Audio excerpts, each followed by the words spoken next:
Hello and welcome. Thank you so much for joining me today. I am the Maven, and today we're going to be talking about true crime. And we are going to be talking about the Idaho 4 case. And what I've got for you tonight is I'm going to share parts of an interview that I did about a year ago with an ER nurse.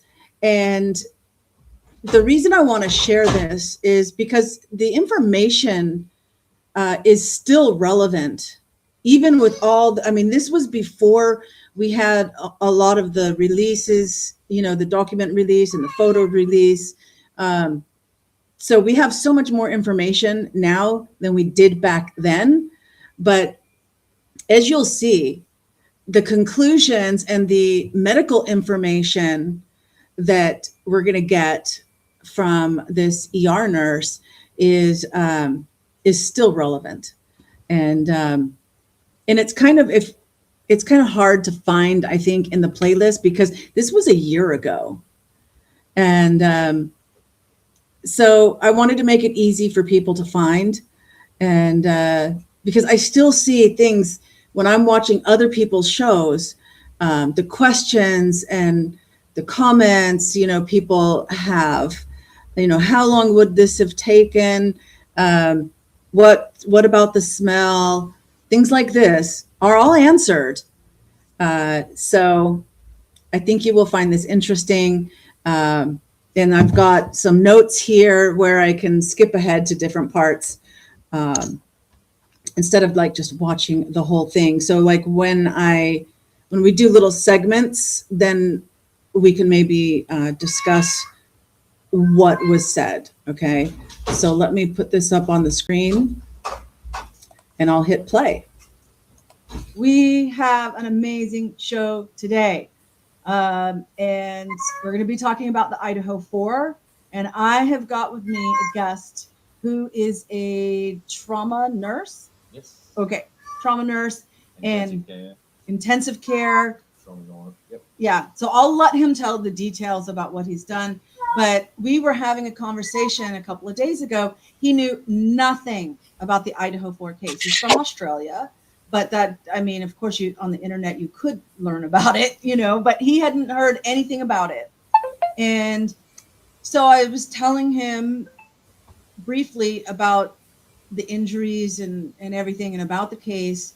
And he had some very insightful information. And I thought, you know what? I haven't really heard anyone talk about the injuries. Or the medical perspective. Yeah. Come in where people can see you.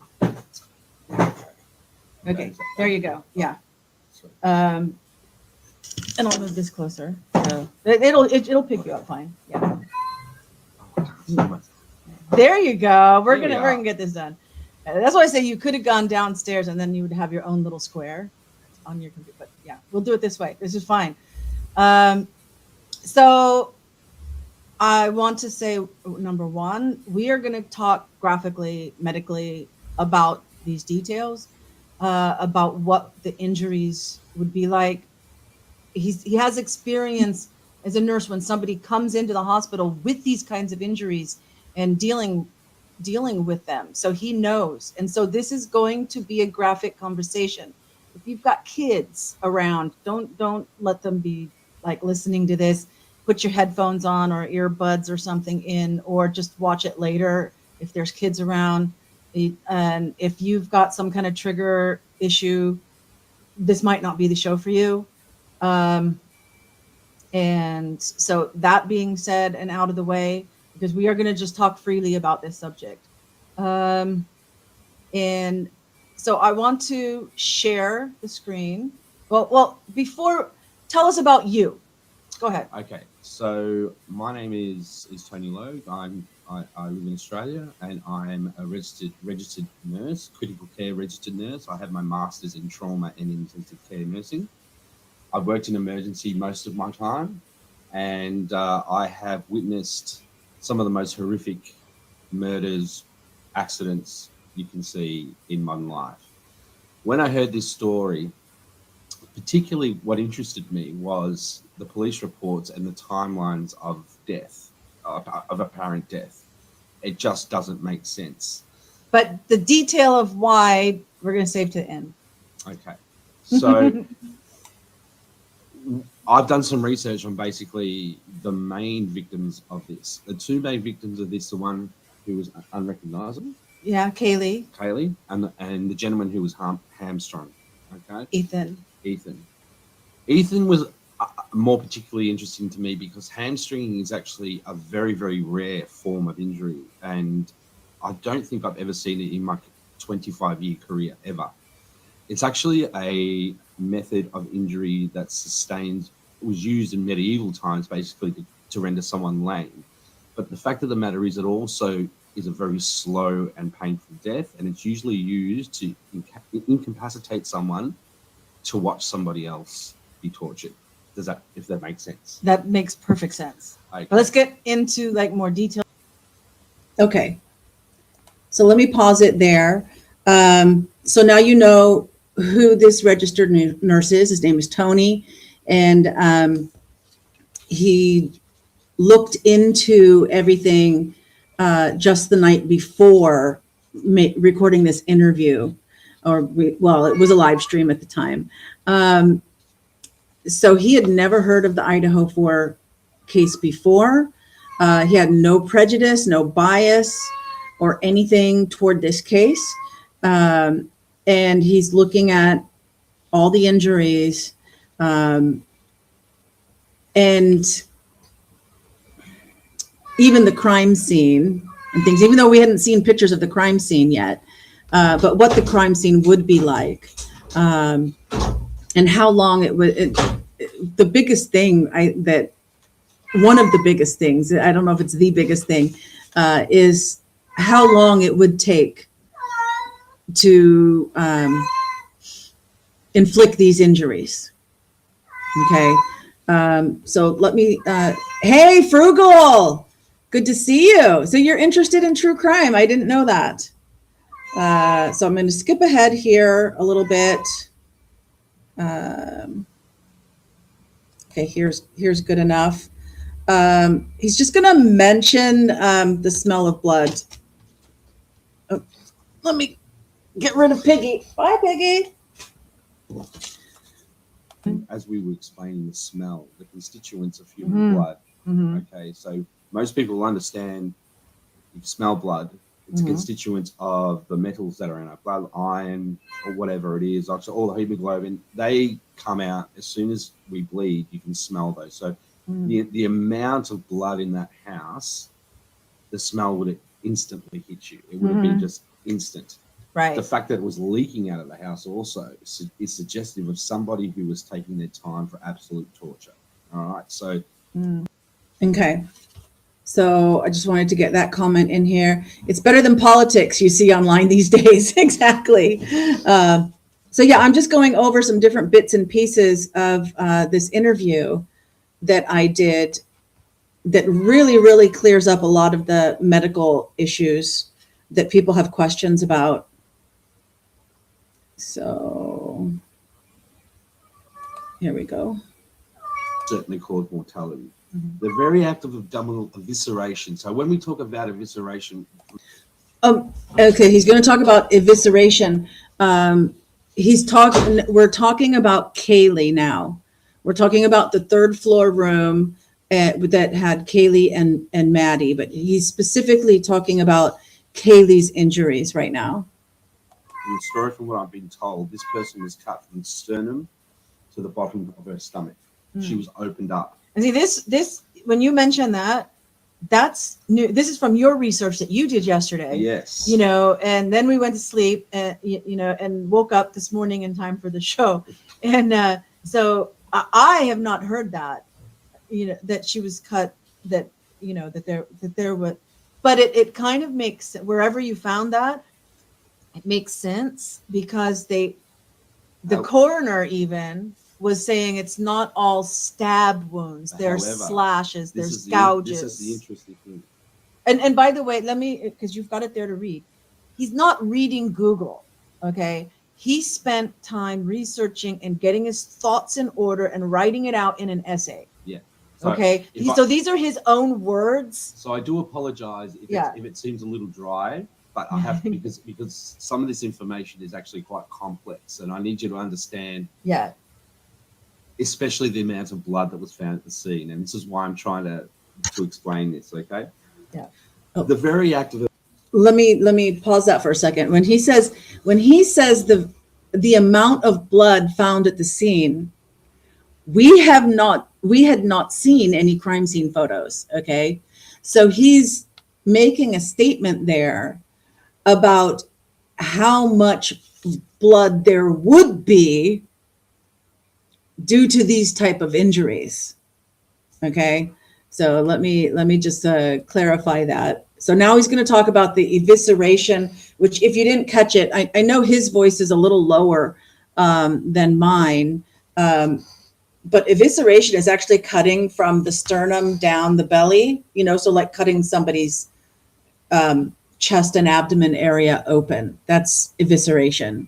And according to what he found, because he searched the dark web and stuff, that Kaylee had been eviscerated.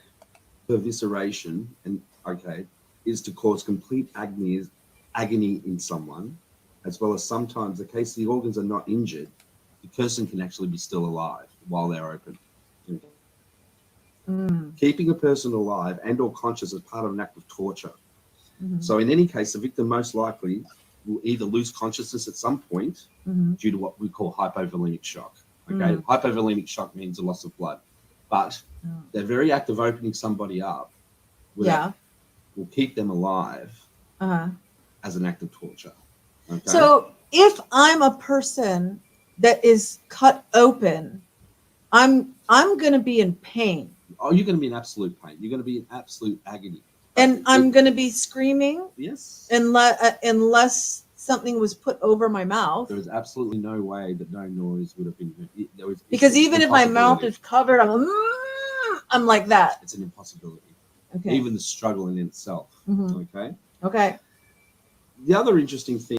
So you guys know why I was asking that, right? I mean, those of you that know about this case know that, like, at this point, Dylan and Bethany were saying that they'd been asleep. We didn't have phone records yet.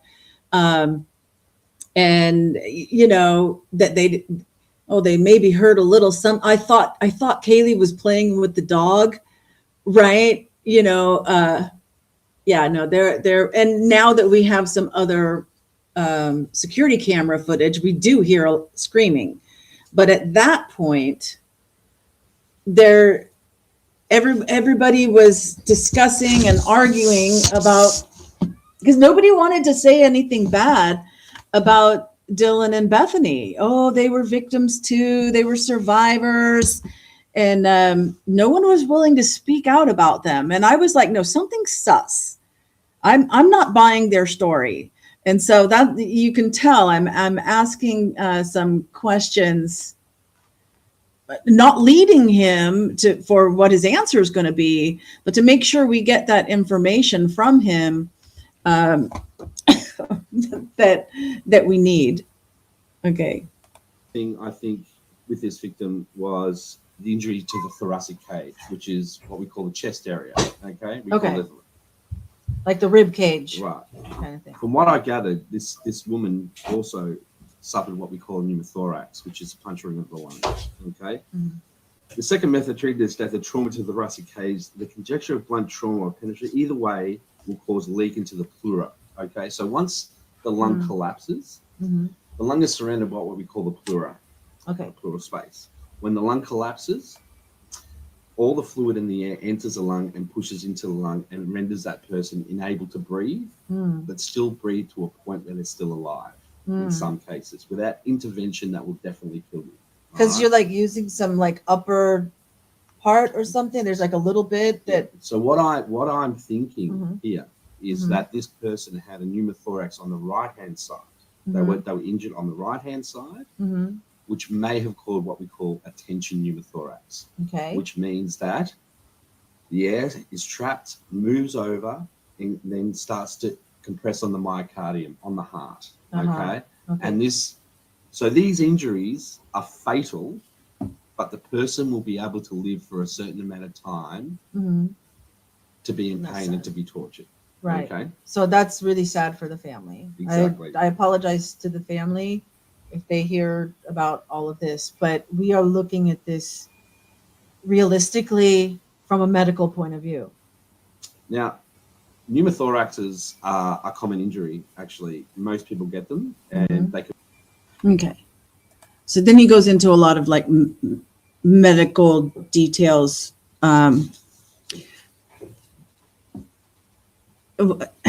Obviously, we're here for the medical details.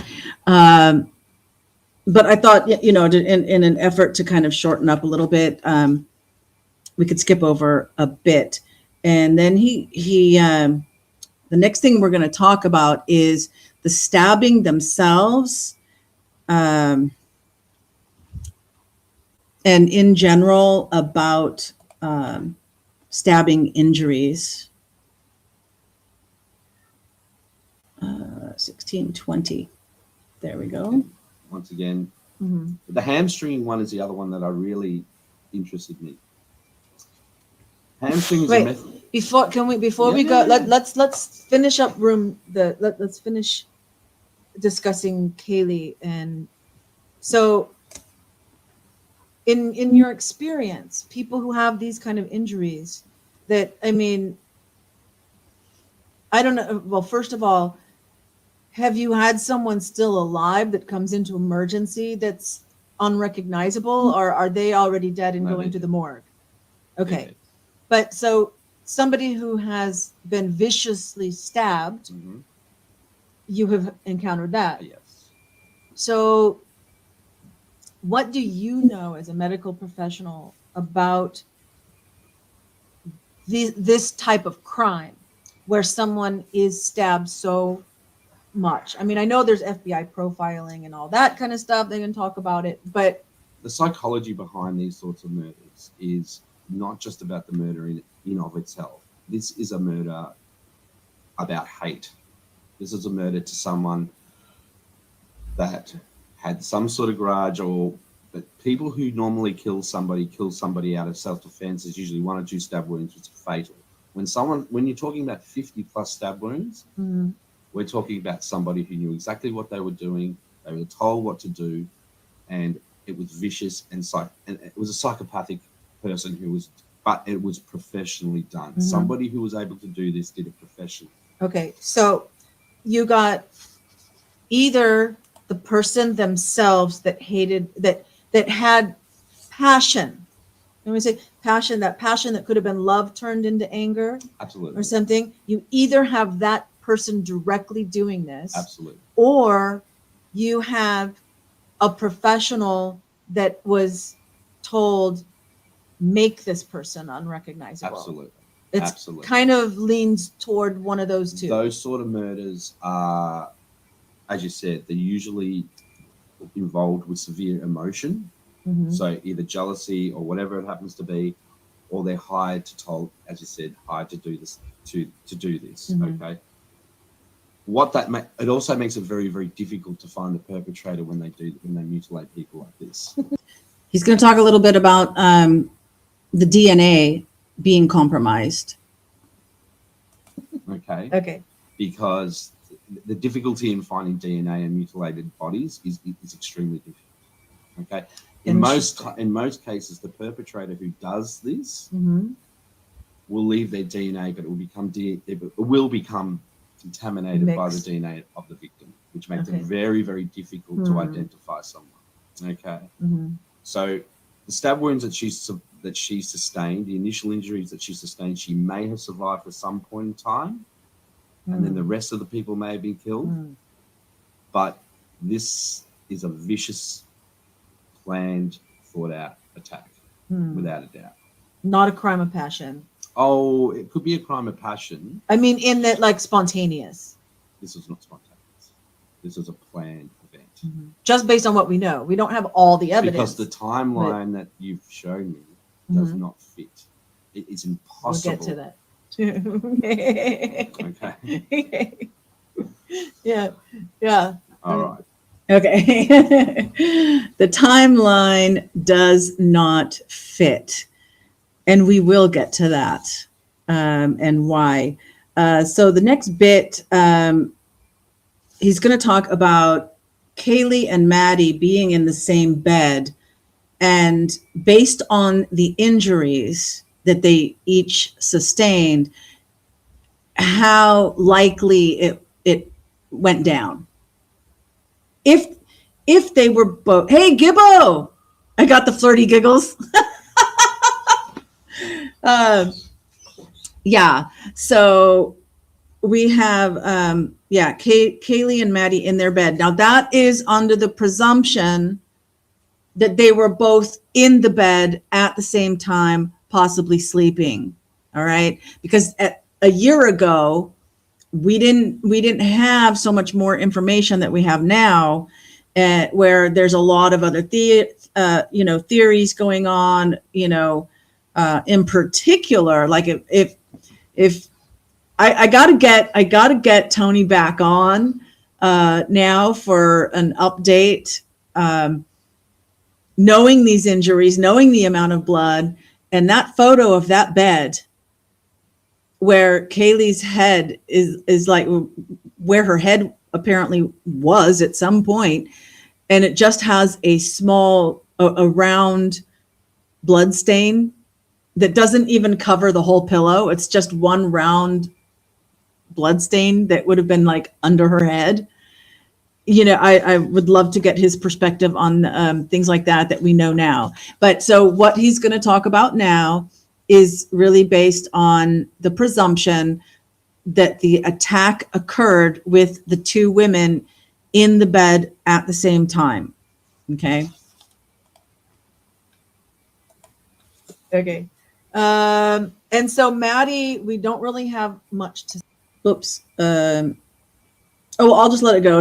I was going to move ahead 15 say. seconds. They were both killed on the same bed.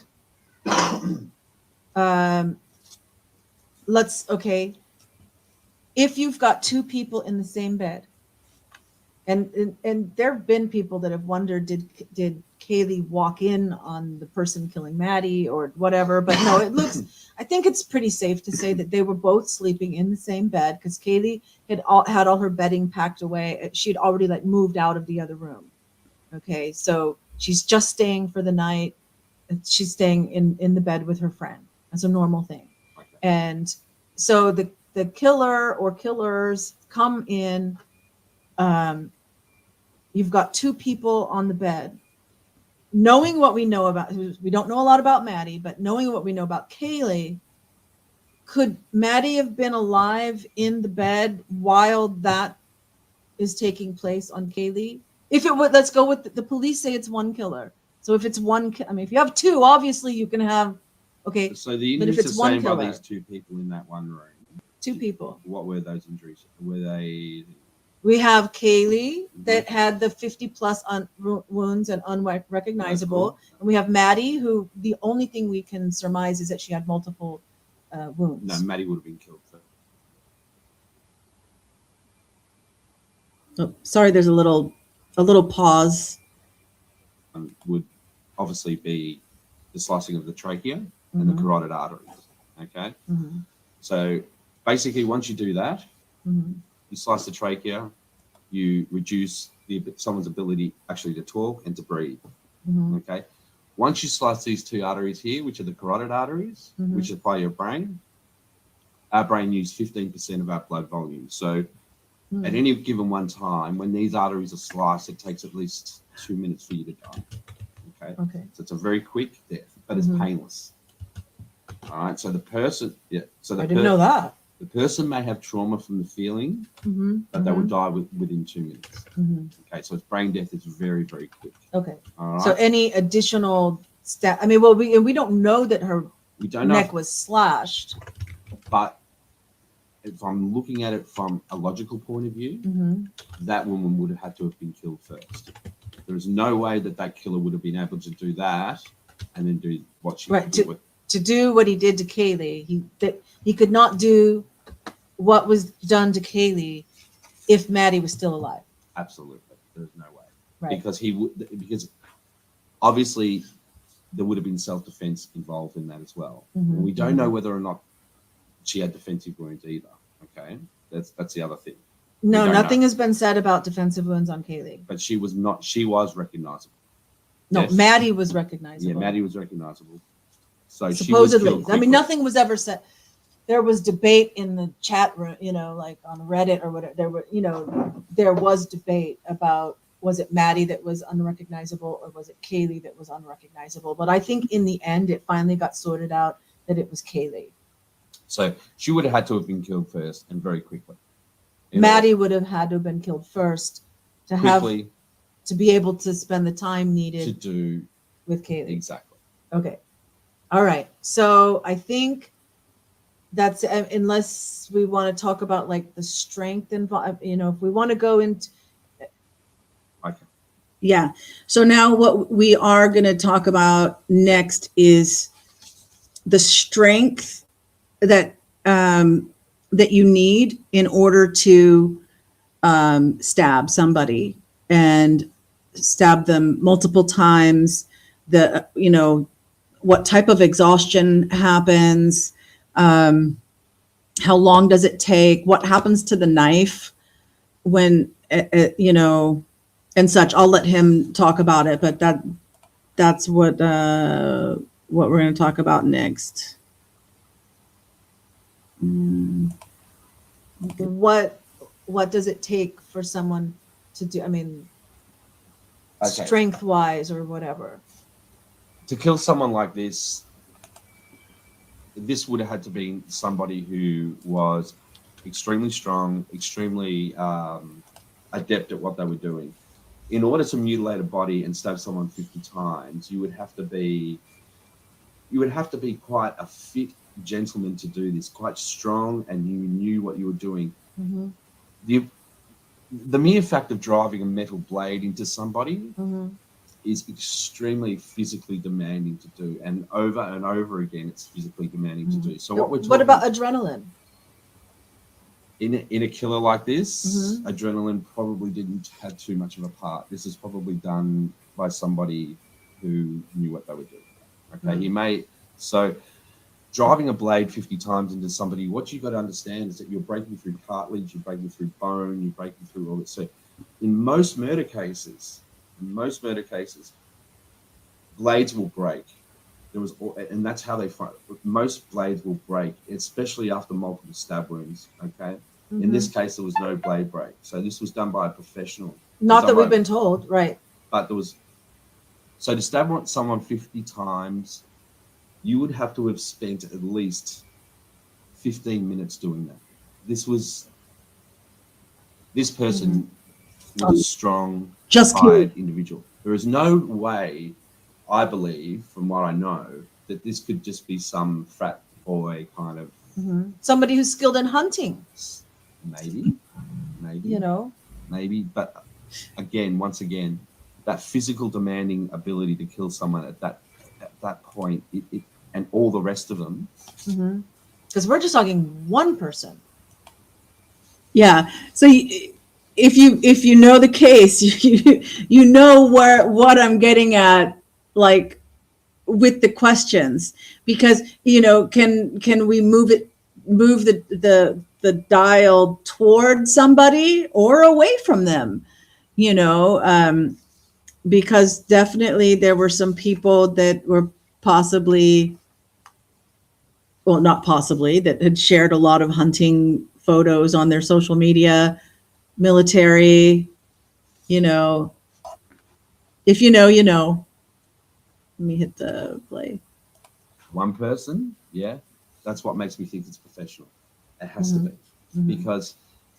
What about somebody who's just a general military person, but they're not necessarily an assassin by trade, but like there's a lot of paramilitary groups and things like this, and people that have served in the military that are discharged and things that live in this kind of area. Look, it's possible for anybody to be able to do this in the military, as I said, but what is the concerning and the overall factor is there's no DNA there. Yeah, I mean, they collected some DNA, but the police have, I mean, it's been pretty much, yeah, there's not, there's a substantial lack of evidence. Which makes me think that this person knew what they were doing. Absolutely. So Okay. you could have a hunter, you could have something, but the skill to be able to conceal someone's DNA at a murder scene, at such a large murder scene, is a skill beyond skill. Like, this person knew exactly what they were doing. You have no trace of murder weapon, no trace of anything. DNA is just not just a flake of skin. It could be, you can leave a viral DNA. You can sneeze. You can whatever it happens to be. You can, your shoes. Nothing was found. Okay. Yeah. And what about sweat? I mean, would And you even be sweating. working up a Yeah, sweat to do this absolutely. kind of yes, you would. crime? Yes. To create, to make these injuries? Yes. You would be sweating. Yes, absolutely. Which makes me feel that this person was concealed. Okay, so whoever who was doing this, to stop this from happening, he would have had the skill and the knowledge to conceal the DNA. So that means he was either in a suit or he was concealed to a point where none of his DNA was left at the crime scene. Right, no sweating. So if you just had like a hood or you call them the balaclava, the ski mask, or, I mean, but according to Dylan, she just saw somebody clad in black with a face mask with bushy eyebrows, which means the eyes up to the eyebrows. Because usually if you have a ski mask, you don't see someone's eyebrows, right? No, you don't. So it couldn't have been that. If, I mean, assuming what she says is true, right? Then, so you would have areas that would leave, that sweat would have dripped off. Absolutely. Absolutely. If what the PCA tells us about what she saw was what she saw, then there would be DNA, from the very least from sweat. From anything, absolutely. Yeah. But there was none. There's nothing there. So Right. this person, whether it be a hunter or whatever, knew what they were doing. Especially if it was Brian Kohberger, as the police are suggesting, then I don't believe it. the only DNA of his is on the snap on the cheese. And that's...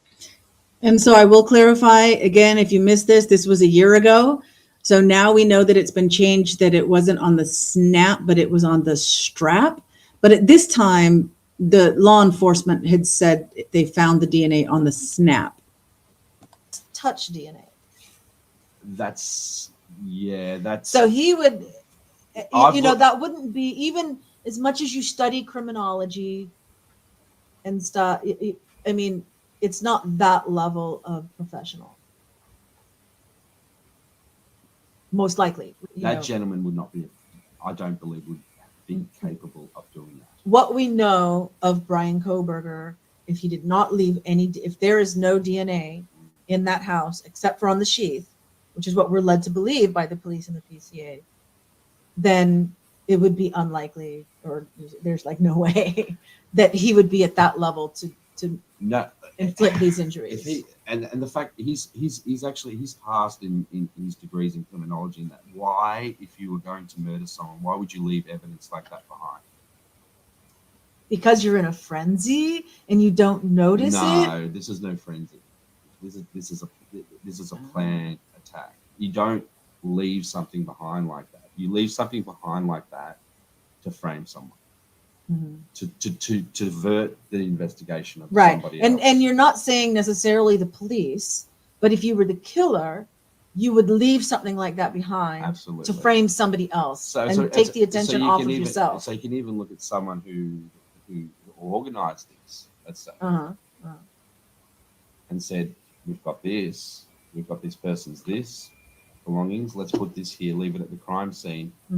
That will divert their attention away from the real perpetrator. Right. Okay. The touch DNA on that is just Right. not.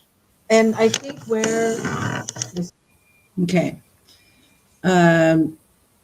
So could it be that you're in Cambodia? I keep getting Google bottled, like because they are more reserved with their speech. Well, he's from Australia. Anyway, I was going to say, like, my takeaway there is that he talked. I'm not sure how easily you can hear him speaking, but he talked about it being a planned attack. That this was not accidental. It was not like, oh, I think today I'm going to do this. No, it was a very planned attack by somebody with experience that knew what they were doing in order to inflict the injuries and not leave any DNA. And of course, we hadn't seen crime scene photos about and clean up, right? So cleaning up is not even part of this conversation at all. We know so much more now. So I'm going to skip ahead a little bit to 4310. Okay. So now we are going to talk about the hamstring, what it means, what happens when it's done, etc. Any sense? Yeah. Okay. So now let's go ahead. I think we've covered everything on the upstairs murders. So let's look at what happened downstairs. It was Xana's room, and Ethan was her boyfriend. Ethan was staying the night, so they were both in the room. Hi, Donna. There are reports of a 4 a.m. DoorDash that supposedly Xana went downstairs to receive from the driver marked it received, not delivered. Now, I don't have a DoorDash app, so I don't know if there's a difference between delivered and received, or if received means that, could also mean that it was just set outside the door and left there. Okay. I don't know, but it's supposed that Xana is the one who accepted a DoorDash delivery. It was jacking up. There's pictures of That's the cat. There's pictures of a Jack in a Box bag with Xana's name on it on the kitchen counter, like through the window as the crime scene was being processed. So we've seen this DoorDash bag. Right. Was the food eaten? Was it not eaten? I mean, if was a murderer already in the house? The police say they cleared the DoorDash driver. Did her phone order it? There's so many questions about that, but there was a delivery at 4:00. So according to the police, if that's when the killings happened, because I think there's still some questions that they might have happened at 3:00, but Xana was awake on TikTok accepting a DoorDash. We don't know anything about Ethan, whether he was awake or if he had already gone to sleep and she's just on, got hungry. Did she order something for one? Did she order something for two? I don't know. It's weird. So Xana was in the doorway or near the door. She was definitely on the floor. Ethan may have been on the bed. Ethan, and I'm pretty sure, and we're going to go with the police officer account, the responding officer account that said that he had been hamstrung. Okay, so this is a very good point of interest, and I'm going to get a little bit dry with this one because Okay. hamstringing is a very, very rare form of torture. Okay. Okay. It- So this is not something that This is not something that your average person does. However, your average murderer. However, when we talk about hamstringing too, it's also a part of hunting to incapacitate animals. It's a very good way of doing that. It's part Okay. of hunting. All right. So Okay. Interesting. in humans, the hamstring, okay, sorry about this, but we got to get dry. We need to know the anatomy of this. You need to understand that this extends between the hip and the knee joints, okay? The hamstring muscle group is made up of the bicep. We won't talk about this part, but this facilitates the flexing of the knee and hip extension. okay? Mm. Making it this vital contributor to normal leg movement. By severing these muscles or the tendons involved in this process, normal leg movement is disrupted, in addition, sustaining massive bleeding, okay? The injured leg becomes useless, the victim is rendered lame. The severing of the hamstring is usually accomplished through a blade, such as a knife or a saw, okay? Mm. You have to have it, to cut through a tendon, it has to be done with a military style blade. It can't be done with a kitchen knife. I mean, okay, so. Well, and I know even like for those of us that in the kitchen, you're dealing with chicken or beef or whatever, and you get those tendons, your knife, your kitchen knife needs to be sharp. Absolutely. If your kitchen knife is dull, you're going to have a hard time cutting through that. And if somebody cooks you that meat and you're trying to chew it with your teeth and you get that tendon, that's not it. Grizzle is just fat, right? Grizzle is fat. Yeah. But those tendons, even when a tendon is cooked, it's still hard. But you can imagine in a human body, the tendon and the tension that's involved in a tendon is extreme. To cut through one, you know what you're doing. You have. I want you to think about a guitar. I think everybody knows what a guitar is. And the strings on the guitar are wound tight for the tuning, right? And occasionally a string will break. And that string just goes boing! You know, that's what he's talking about with the tension. The tension is like a guitar string that's very, very, very tight. And so when it breaks, when it gets cut, it's bad. Have to know what you're doing. Okay. So in many cases, this is usually done to slaughter animals and render them ataxic. We call this ataxic, that's unable to move. Okay. It's an unusual technique not seen in modern medicine. However, it was a popular technique in medieval torture to usually render someone lame. Okay? Medieval torture. Okay. Absolutely. Okay. It just made me think of something. Keep going. All right. I'm gonna.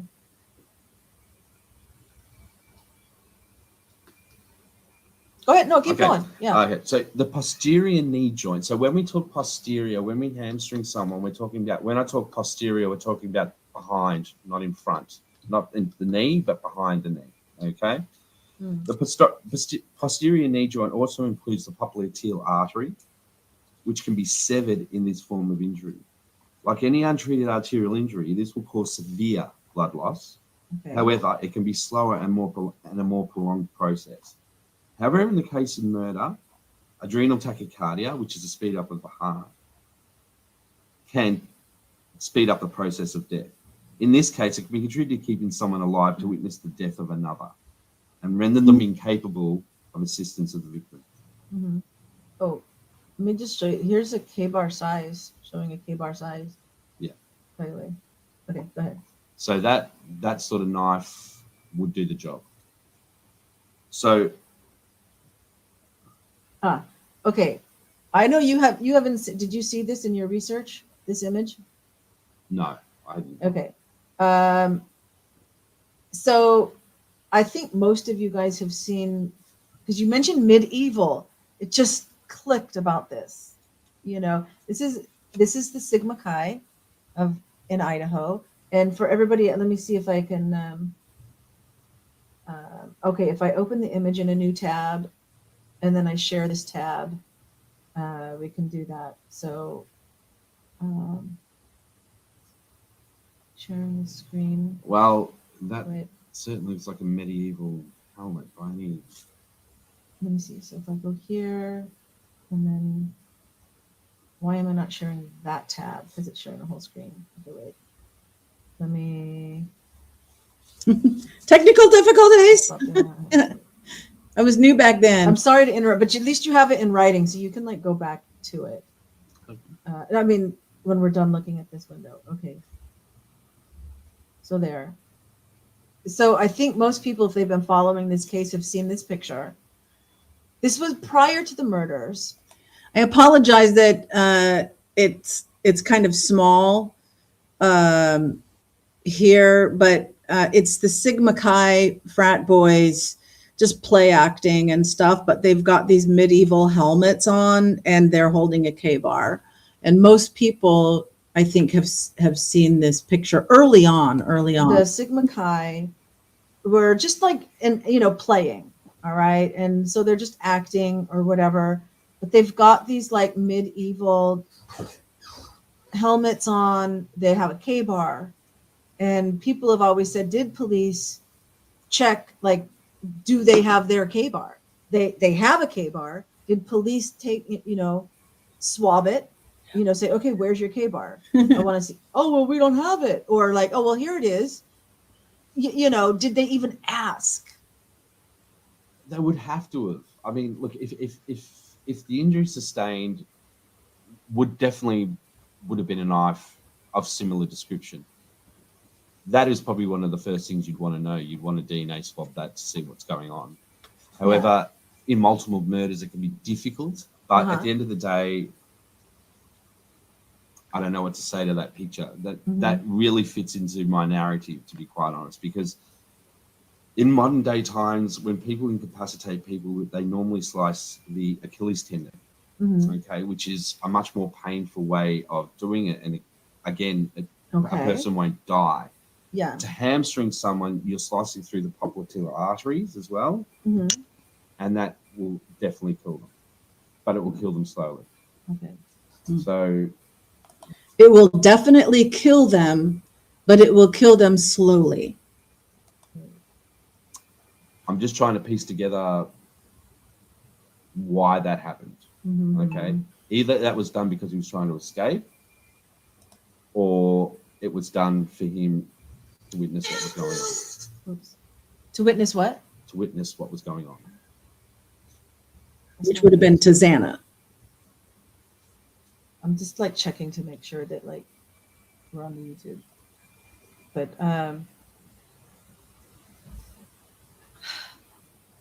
so and that would, so in that case, someone's only one, as far as like Xana being a target, it would be more likely that someone's wanting to inflict pain, emotional pain and torture on Ethan as a target more than on Xana as a target. They could both be targets. Absolutely. In that room. Absolutely. But why wouldn't you just, okay, it's like if Xana was my target, I would want to incapacitate Ethan. Incapacitate the male. But I'm just going to want to kill him, not leave him alive. So that then I can do whatever I want with Xana. Right? Slicing through this, so hamstringing someone, the death would take it probably 5 minutes. That's just from the hamstring alone. That's not from other injuries, whether his neck was slashed or other stab wounds. And if it was bilateral on both sides, you can double that. So 2 minutes, 3 minutes of death easily. Incapacitated enough to know what was going on, enough to know that you were going to die, and enough to know what's happening inside the house. Right. It's a very good way of incapacitating a person so they can't get help. So he's found near the door, was that right? No, she was found in the door. It was said that but okay, according to the police PCA, Xana was on the floor at the doorway. Okay. And he was in the bed. Presumptuously. Yeah, so that's a very, very good way of incapacitating someone in bed. If they're lying on their back, you slice the back of the knees, done. Done and over. That person can't help and they will die. And they will most likely see what's going on with that person next to them for a while. So horrifying,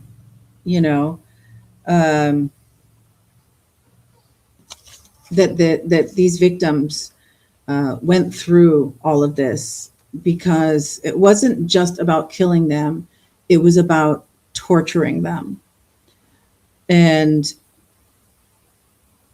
so that, I mean, I don't know what part of Brian Kohberger fits that profile. you know, just saying. So- Okay, so now I'm going to move forward to 59:15. Okay, 59:14 is close enough. And so now I don't have like segments anymore. It's just this to the end. And but if I need to pause it for something, I'll just do a pause, but no more skipping ahead. So let's let it play through. We're going to get into how long it would take for these injuries. Was reported to have been mutilated beyond recognition. Okay, so in conclusion, from my limited understanding, the entire scenario was completed by a professional assailant. It is said that the main victim after 50 stab wounds was unrecognizable. The ability to hide DNA is a professional attribute, and most people think DNA is fake skin, hair left behind, blah, blah, blah, as we've talked about before, okay? This seems to be a very well-planned murder involving a professional assassin. DNA can seem achieved by a person so congruent with a forensic method, it is difficult to assume that this was done by anyone else. Also, the mutilation suggests that someone with anatomical knowledge of killing someone effectively with no trace. So the person who did this knew exactly what they were doing, okay? To stab someone to such a degree is a physically exhausting effort requiring at least 30 to 40 minutes. The killing of the other people, easily 10 minutes. So the timeline that was presented does not make sense. Right. So you're saying 15 to 30 minutes for Kaylee alone and another 10 minutes for Maddie. Maybe we don't really know her injuries that well. And then for downstairs with Ethan hamstrung with a fight going on. What about, I mean, it's hard for me to think like, so if I'm hamstringing Ethan so it tortures him as I'm killing Xana. Yes. What's Xana doing while I'm hamstring? Because she's fighting, right? We know she's a fighter.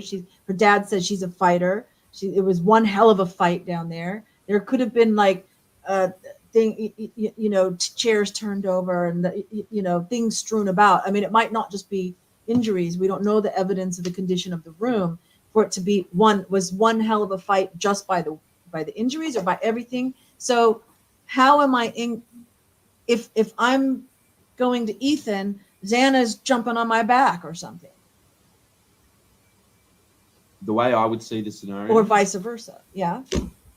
Ethan was incapacitated first. And what's Xana doing? That doesn't matter. Unless he incapacitated Ethan while she was getting the DoorDash. If that was her and not someone framing the phone. To make a scenario. But we're talking, as I said, we're talking about someone here with extreme physical strength. Yeah. The ability to know what they were doing. Okay. Yeah. So if you're attacking somebody, if I say if it's one person, if it's one person, okay.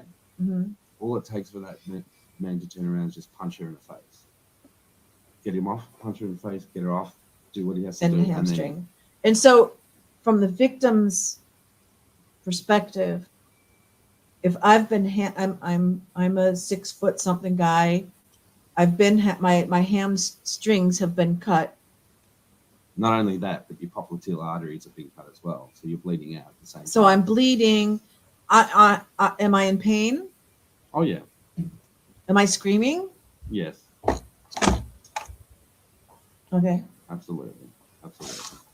And that leads again to the murder of that lady who was mutilated.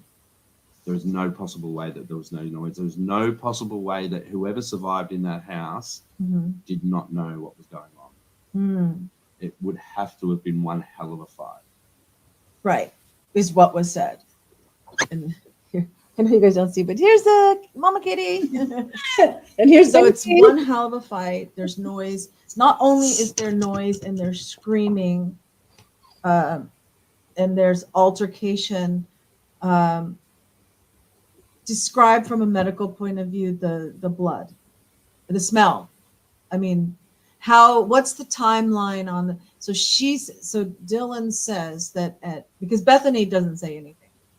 Dylan says that at 4:00, 4:15, she sees someone exiting the house, which is weird. The police are saying that she saw the murderer leaving the house. What is the smell at that point? Okay, so the smell at that point Just happened. If it's just happened, would be very little at Okay. that point. Okay, you would smell it to a degree, but then over time, once blood starts to congeal, which happens, then the smell becomes a lot worse. And like an hour, half hour, 2 hours, 15 minutes. 15 minutes. We're talking minutes. 15 minutes. And You start to the next point in time is I want to know for like smell, right? The next point in the timeline would be 9:30 is when there's multiple reports of people in the community, not the police, but other students knowing that these murders had happened. And so the calling the friends over was probably around 9:30. What would the smell have been like? So now I think that just to clarify, the 911 call was at 12. She called friends over at that point. What I'm referring to here is that, people knew that at 9:30, everybody in Moscow. Oh my gosh. It's not the way you say the one in Russia. Moscow, I believe. They were all talking to each other.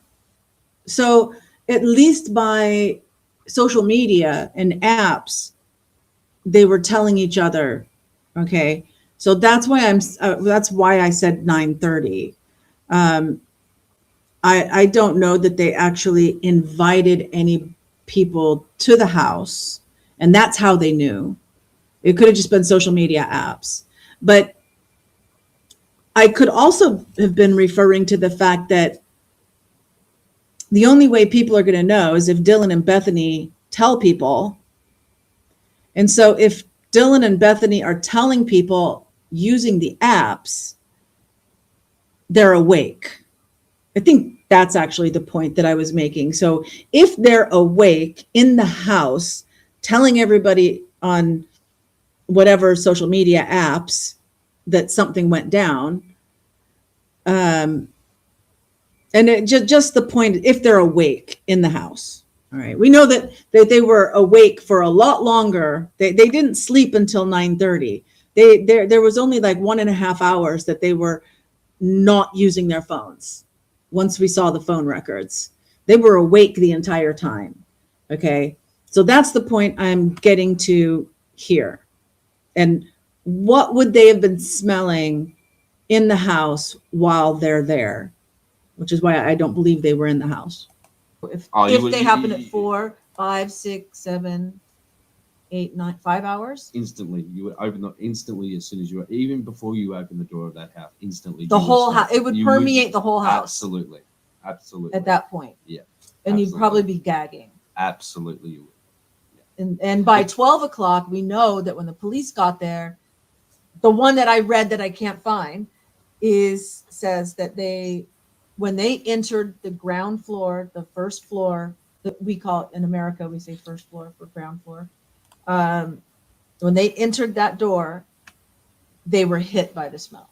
Oh, absolutely. At 12. Absolutely. So at that point, is it only the blood that's smelling, or is there decomposition smelling? No, decomposition probably wouldn't have started at that point. The decomposition is a very complex process. But there would have been,